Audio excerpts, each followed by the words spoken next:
Olá, pessoal, bem-vindos de volta aos comentários sobre O Cavaleiro dos Sete Reinos, a série do universo Game of Thrones que já estreou na HBO Max.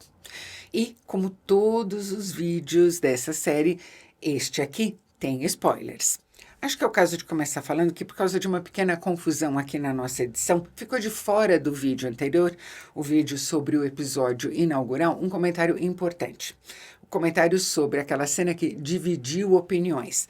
A cena em que o Dunk pega a espada do Sir Arlan, decide que vai ser cavaleiro, entra a música gloriosa de Game of Thrones e corta para a diarreia. Muita gente detestou a cena e eu não vou dizer que ela é a coisa mais linda do mundo de se ver, porque não é mesmo. Mas, primeiro, o George R. R. Martin nunca fugiu de escatologia, violência e sexo explícitos. Segundo, ela frisa que este aqui não é um romance de cavalaria típico. Não mesmo. Já dá a dica também de que o Dunk é um sujeito dado à insegurança e que muitas vezes ela se manifesta com um intestino nervoso, digamos assim.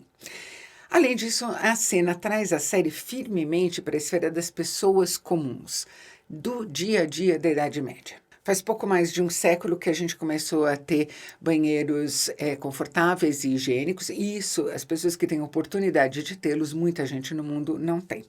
Em todas as centenas de séculos anteriores, a vida era assim. Vocês vão lembrar que 100 anos depois dessa história aqui do Dunk e do Egg, o Tywin Lannister vai ser assassinado no que tinha de melhor em matéria de equipamento sanitário para a nobreza. E vocês lembram como era? Um quartinho com um banco, com um buraco e tudo escorrendo ali pela parede do castelo. Aliás, eu vou contar uma coisa curiosa. Esse cômodo em que o Tywin estava meditando quando foi assassinado era chamado de guarda-roupa, da onde vem a expressão guarda-roupa. Por quê? Porque as vestimentas eram penduradas ali. Isso porque a ureia da urina, aqueles vapores, ajudavam a afastar piolhos, percevejos e outros insetos que se aninhavam nas dobras e costuras dos tecidos.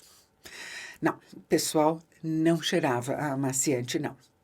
Na mesma toada, esse segundo episódio aqui abre com uma visão tremendamente explícita da anatomia, algo incomum do Sir Arlan. Se alguém chegou aqui em O Cavaleiro dos Sete Reinos, como o Dunk mesmo chegou, com uma visão romântica dos nobres cavaleiros, o George R. R. Martin e o pessoal que cuida da série quer que essa visão seja largada na porta de entrada.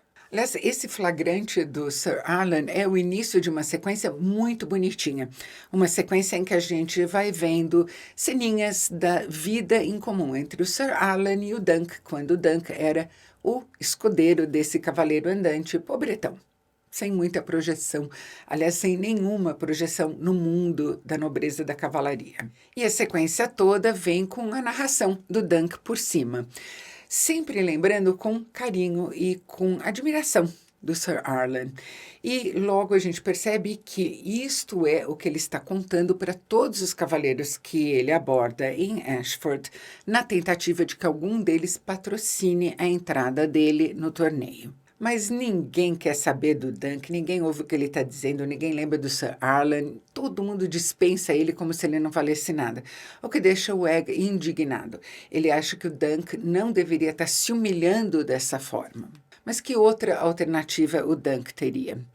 E aí, aquela comoção. Os Targaryen finalmente chegam a Ashford para participar do torneio. Vou fazer um parêntese aqui. No vídeo anterior eu disse que em Ashford havia representantes de todas as grandes casas, mas nenhum Targaryen ainda. Daí veio gente dizendo assim, não, mas já teve Targaryen na série, já teve aquele, já teve o outro. Pessoal, nem todo mundo conhece a história, nem todo mundo leu os contos do Dunk e do Egg e sabe quem é quem. Além do que, o sujeito a que vocês se referiram não estava em Ashford, né? Estava fugindo de Ashford. Eu compreendo perfeitamente o desejo de participar vivamente da coisa, mas quando vocês forem dizer esse tipo de coisa, avisem no comentário que tem spoiler. Assim, quem não conhece a história não topa com uma revelação importante quando menos espera, sem nenhum preparo para isso. Bom, mas como eu dizia, chegam os Targaryen. Chega o Maker, aquele balão de ar quente. chega o insuportável, petulante e prepotente Arian, aquele tipo de cara que se acha e não vale nada, e chega o príncipe Baelor, que é o herdeiro direto do trono e é maravilhosamente interpretado pelo Bertie Carvel. Só que o Maker tem 4 filhos. Um deles não está na jogada, não pelo menos ainda, porque o destino dele é outro. Estão faltando aqui 2 que deveriam estar lá para o torneio, mas não estão. O Darian e o mais novo, o Aegon, que seria o escudeiro dele. Que é deles. Provavelmente, diz alguém, o Darian, como sempre, está bêbado por aí em algum lugar. Será que o Aegon está com ele ou não está? Enquanto os Targaryen estão todos ali discutindo esse problema, o Dunk está ali de butuca, ouvindo a conversa toda, e é pego no pulo. É posto na frente do Baelor, tremendo de medo. Mas aí vejam só, os Targaryen estão há séculos e vão continuar ainda por algum bom tempo, fazendo por merecer a péssima reputação que eles têm. Mas de vez em quando aparece um Targaryen que é alguém de honra. E o Baelor é um desses caras. O Baelor faz o que ninguém fez até ali. Ele ouve primeiro o que o Sir Dunk tem a dizer, ele trata ele com cordialidade, com calma, e, para surpresa imensa do Dunk, ele se lembra do Sir Arlan, lembra de batalhas de que ele participou e lembra de ter enfrentado ele numa justa e ter quebrado 4 lanças até derrotá-lo. E daí, mostrando para todo mundo, dentro e fora da tela, o que é a boa educação, ele se dirige ao mestre dos jogos, um ator que eu estou adorando, o Tom Von Lawler, se dirige a ele com o maior respeito e diz: se o senhor não tiver objeção à participação do Sir Duncan o Alto no torneio, eu não vejo por que ele não possa participar. O Duncan está em estado de graça, ele mal consegue conter a alegria dele. E é tanto entusiasmo que, é lógico, ele dá uma gafe gigantesca. Ele vira para o Maker e diz: espero que seus filhos não sejam encontrados mortos. O sentimento que ele está tentando expressar é bom, as palavras muito mal escolhidas. E o Maker não é o tipo de sujeito que vai relevar uma coisa como essa. Ele vai lembrar. É típico, quanto menos valor próprio a pessoa tem, mais ela acusa tudo que ela considera desfeita. Mas tem ingenuidade dele e vale lembrar que o Duncan, em muitos sentidos, é muito mais crianção do que o Egg. Na ingenuidade dele, ele nem percebe, ele está na maior alegria e ele vai de novo comemorar assistindo a pantomima, porque ele se encantou com a primeira que ele viu e se encantou mais ainda com a atriz que comanda o espetáculo. Tem algo muito legal na maneira como eles estão encenando essas pantomimas.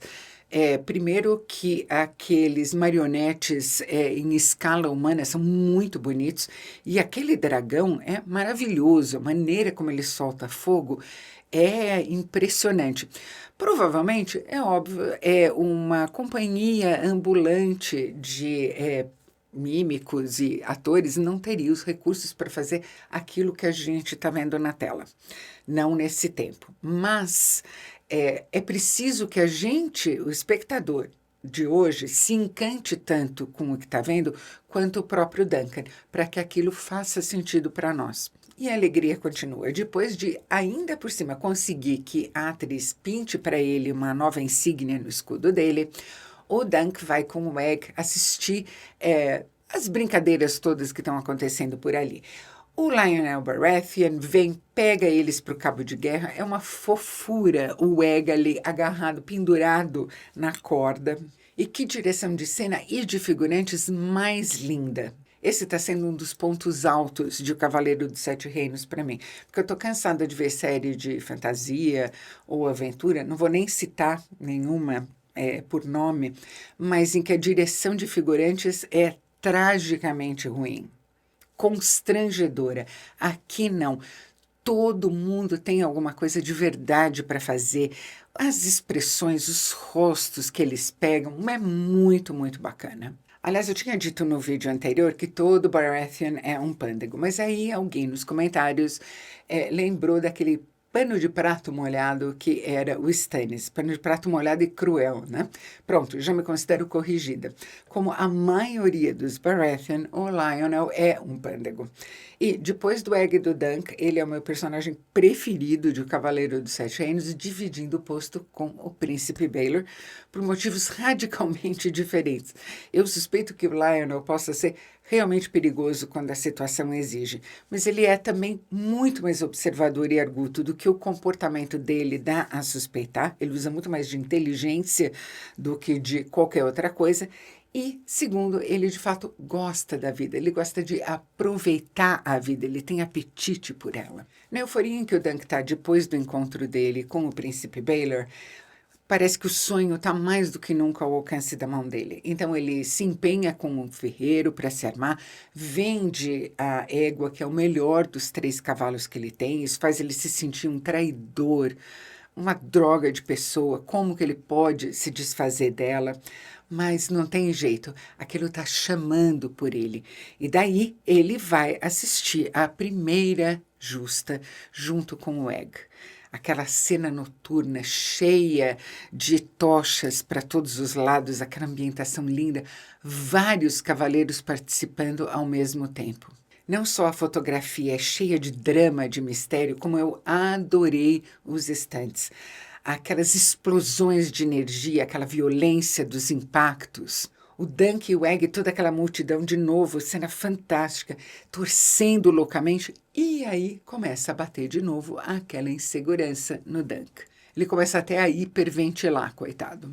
Se o Sir Arlan viveu quase 60 anos, a maior parte deles como um cavaleiro, e nunca foi campeão em uma justa, o que ele, Sir Duncan o Alto, pode esperar desse torneio? Que chance ele tem? Mas daí ele se enche de fibra de novo e fala, não, ele tem que ter a coragem, ele tem que fazer o melhor possível, porque ele é o legado do Sir Arlan, um cavaleiro que prestou tantos serviços para tantos nobres, para tantas casas, e foi completamente esquecido. O Duncan, enfim, é a única chance que Sir Arlan de Pennytree tem para passar a história. É improvável que as coisas aconteçam exatamente da maneira que ele está imaginando. Isso a gente vai discutir no próximo vídeo, na próxima segunda-feira. Se você gostou desse vídeo, não se esqueça de curtir, inscreva-se no canal e clique no sininho.